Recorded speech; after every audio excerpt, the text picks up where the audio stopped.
السلام علیکم خواتین و حضرات۔ آج مرزا غالب کی جس غزل پر ہم اس محفل میں بات کریں گے اس کا پہلا شعر ہے: بلا سے ہیں جو یہ پیش نظر در و دیوار، نگاہ شوق کو ہیں بالوں پر در و دیوار۔ نگاہ شوق کا مطلب ہے محبت کی نظر، اور بلا سے کا مطلب ہوتا ہے کہ ہمیں کوئی پرواہ نہیں ہے، اور پیش نظر کہتے ہیں سامنے کو، جو نگاہ کے سامنے ہو۔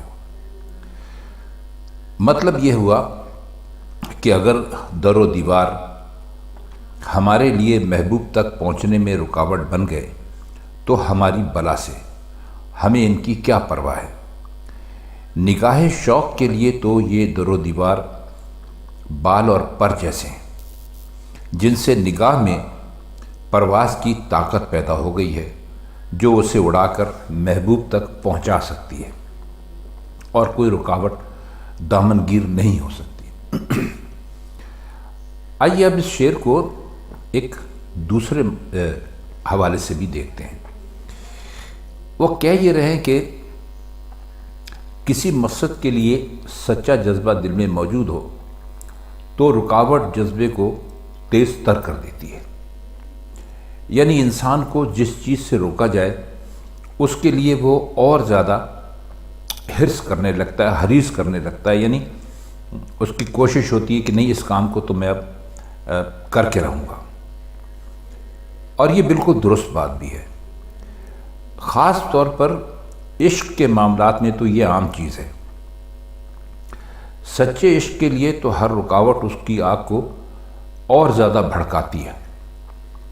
تو یہی حقیقت مرزا غالب نے اس شعر میں بیان کی ہے کہ رکاوٹ کے باعث زور اور تیز ہو جانے کا خیال پیدا کیا ہے۔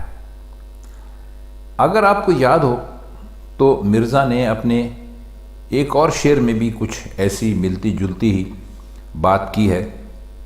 ان کا شعر ہے کہ پاتے نہیں جب راہ تو چڑھ جاتے ہیں نالے، رکتی ہے میری طبع تو ہوتی ہے رواں اور۔ آئیے اب اس کا دوسرا شعر دیکھتے ہیں۔ وفور اشک نے کاشانے کا کیا یہ رنگ، کہ ہو گئے میرے دیوار و در و دیوار۔ وفور کا مطلب ہوتا ہے کثرت، کسی چیز کا زیادہ ہو جانا۔ اشک کہتے ہیں آنسوؤں کو، اور کاشانہ کہتے ہیں گھر کو۔ یہاں رنگ کا مطلب ہے حالت یا کیفیت کہہ لیجئے۔ تو وہ کہتے ہیں کہ آنسوؤں کی جھڑی لگ گئی ہے اور ایسا سیلاب بہہ رہا ہے کہ میرے گھر کی ہر شے تلپٹ ہو گئی۔ جہاں دروازہ تھا وہاں ملبے کا ڈھیر لگنے سے وہ ساری جگہ اس نے گھیر لی، اور جہاں دیوار تھی اس میں شگاف پڑ گئے اور اندر آنے جانے کے راستے پیدا ہو گئے۔ یعنی دروازے دیواریں بن گئے اور دیواروں نے دروازوں کی شکل اختیار کر لی۔ اب آپ مرزا غالب کا کمال یہ دیکھیے کہ دو لفظوں کے الٹ پھیر سے کیسا شاندار مضمون اور کتنی خوش اسلوبی سے مرزا نے پیش کر دیا۔ اس کا شعر نمبر 3 ہے: نہیں ہے سایہ کہ سن کر نوید مقدم یار، گئے ہیں چند قدم پیشتر در و دیوار۔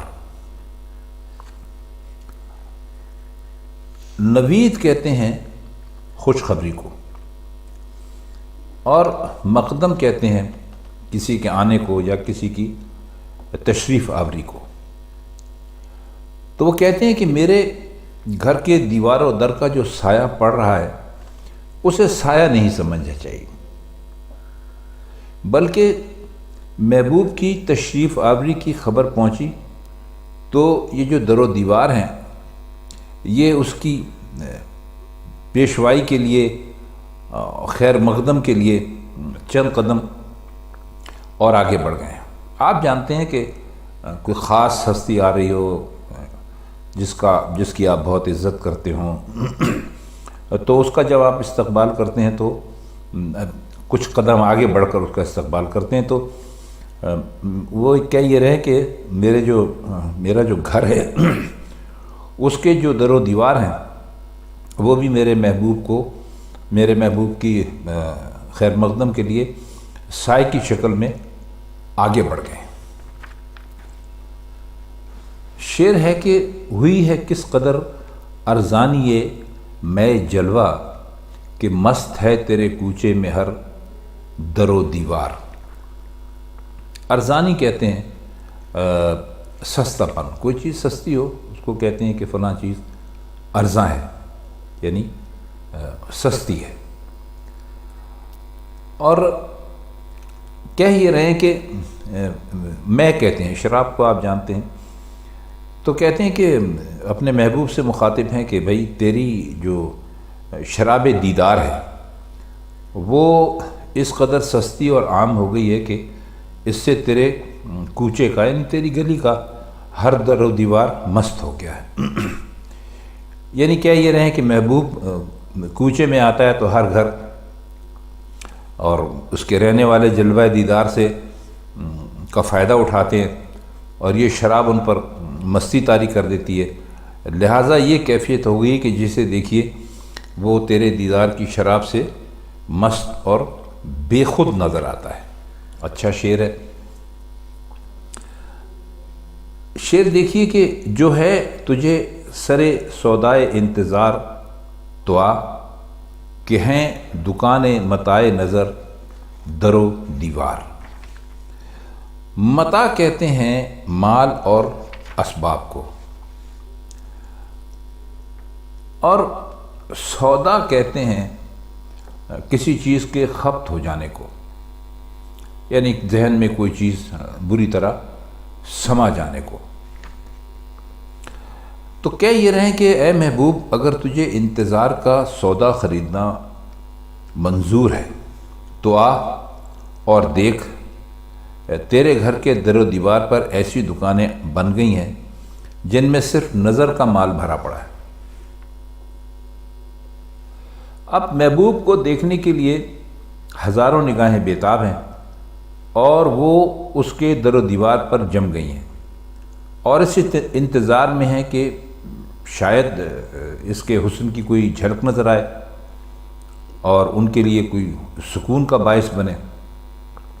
تو اب محبوب کو دعوت دے رہے ہیں کہ یہاں صرف انتظار کا سودا بکتا ہے، اور خوبی یہ ہے کہ اس دعوت میں اپنا مطلب ہی پیش نظر ہے، یعنی محبوب آئے گا تو بہرحال اس کے دیدار سے ہم بھی کچھ نہ کچھ فائدہ اٹھا لیں گے۔ شعر ہے کہ ہجوم گریہ کا سامان کب کیا میں نے کہ گر پڑے نہ میرے پاؤں پر در و دیوار۔ ہجوم گریہ کا مطلب ہے بہت زیادہ رونا، اور اس میں کوئی مشکل لفظ ہے نہیں۔ تو کہتے ہیں کہ جب کبھی میرے دل میں گریے کا طوفان اٹھا اور میں رونے پر آمادہ ہوا تو میرے در و دیوار فوراً میرے پاؤں پر گر پڑے اور منت اور خوشامد شروع کر دی کہ خدا کے لیے رک جا، مت رو، ورنہ ہمارا کوئی ٹھکانہ باقی نہیں رہے گا، کیونکہ اب تو روئے گا تو اشکوں کا ایک سیلاب آئے گا جو ہمیں بہا کے لے جائے گا۔ شعر میں خاص لطف کا پہلو یہ ہے کہ در و دیوار کا پاؤں پر گرنا بجائے خود ان کے تباہ ہو جانے کا نقشہ پیش کرتا ہے، یعنی شعر کا ایک مطلب یہ بھی ہو سکتا ہے کہ جب میں نے رونے کا سر و سامان کیا تو در و دیوار میرے اشکوں کے سیلاب میں بہہ گئے۔ شعر دیکھیے کہ وہ آ رہا میرے ہمسائے میں تو سائے سے ہوئے فدا در و دیوار پر در و دیوار۔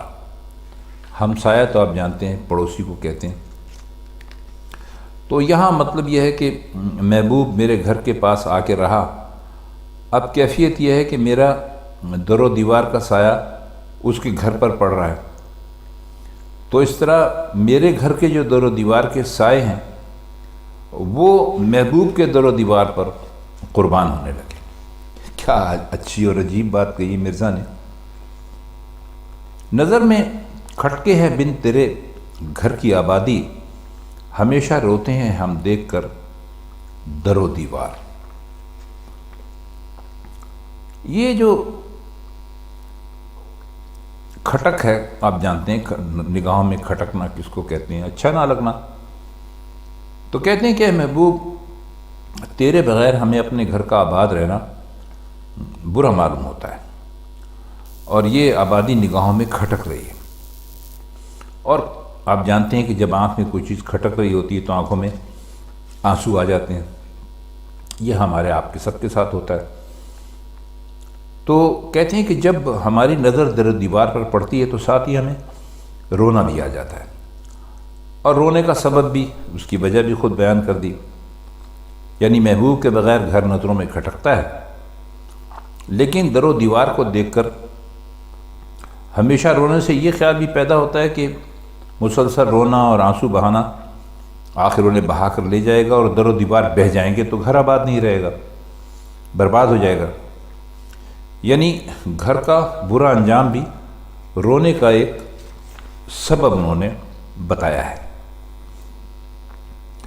شعر دیکھیے کہ نہ پوچھ بے خودیے عیش مقدم سیلاب، کہ ناچتے ہیں پڑے سر بسر در و دیوار۔ اب اس میں کوئی خاص مشکل لفظ تو ہے نہیں، تو اس کے مطلب سمجھتے ہیں سیلاب آ رہا ہے، اور اس کے آنے کی خوشی میں در و دیوار پر جو بے خودی اور جو مستی طاری ہو گئی ہے، اس کے بارے میں آپ مجھ سے کچھ نہ پوچھیے، بس یہ سمجھ لیجیے کہ انہوں نے ناچنا شروع کر دیا ہے، یعنی در و دیوار نے ناچنا شروع کر دیا ہے۔ اور در و دیوار کے سر بسر ناچنے سے یہ مطلب ہوتا ہے کہ سیلاب نے بنیادیں ہلا دیں، اور ایک چیز جو ہے وہ ہلنے لگی، یعنی سیلاب جو گھر میں جو کیفیت پیدا کر سکتا تھا وہ ایک طرح سے عملی شکل میں دکھائی دے رہی ہے۔ اس کا مقطع ہے نہ کہہ کسی سے کہ غالب نہیں زمانے میں حریف راز محبت مگر در و دیوار۔ تو کہہ یہ رہے ہیں کہ غالب تو اپنا جو راز محبت کا تیرا جو راز ہے وہ کسی سے نہ بیان کر، کیونکہ دنیا میں کوئی بھی اس راز کو چھپانے کا قابل بھروسہ نہیں ہے، اور کسی پر بھروسہ نہیں کیا جا سکتا۔ ہاں در و دیوار کو تو قابل اعتماد سمجھ سکتا ہے، لیکن ان سے بات چیت کا کوئی فائدہ نہیں ہے، کیونکہ نہ وہ سنتے ہیں اور نہ ہی وہ بیان کر سکتے ہیں۔ تو خواتین حضرات، یہ تھی مرزا غالب کی آج کی غزل، اس کے کچھ مشکل الفاظ کے معنی اور شعروں کا کچھ مطلب جو ہم نے آپ کی خدمت میں پیش کیا۔ تو امید ہے کہ جب آئندہ کبھی آپ یہ غزل پڑھیں گے تو آپ کو انشاءاللہ یہ غزل پوری طرح سے سمجھ میں آ جائے گی۔ تو آج کی محفل میں اتنا ہی، آپ سے ملاقات ہوتی ہے غالب کی کسی اور غزل کے ساتھ کسی اور محفل میں، تب تک کے لیے ہم چاہتے ہیں آپ سے اجازت۔ خدا حافظ۔